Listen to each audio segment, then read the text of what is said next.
మొత్తానికైతే Salaar part 1 cease fire తర్వాత Salaar part 2 శౌర్యంగ పర్వం చేయాల్సి ఉంది దర్శకుడు ప్రశాంత్ నీల్.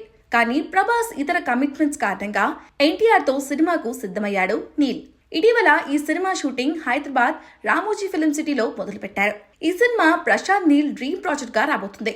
దీంతో అనౌన్స్మెంట్ నుంచే భారీ అంచనాలు నెలకొన్నాయి.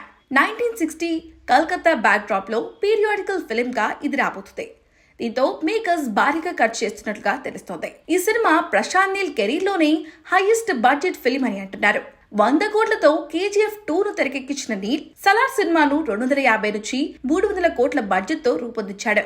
ఇప్పుడు ఎన్టీఆర్ ప్రాజెక్ట్ కోసం దాదాపుగా 400 కోట్లకు పైగా ఖర్చు చేస్తున్నట్లుగా టాక్ వినిపిస్తుంది. ఇక RRR కాకుండా సోలోగా తీసుకుంటే ఎన్టీఆర్ కెరీర్ లో ఇదే హైయెస్ట్ బడ్జెట్ సినిమా కానుంది.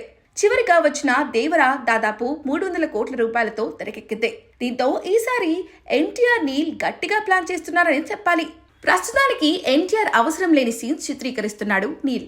వార్ 2 షూటింగ్ అయిన తర్వాత మార్చ్ నెలాఖరున టైగర్ ఈ సినిమా సెట్స్ లో జాయిన్ అవ్వనున్నాడు.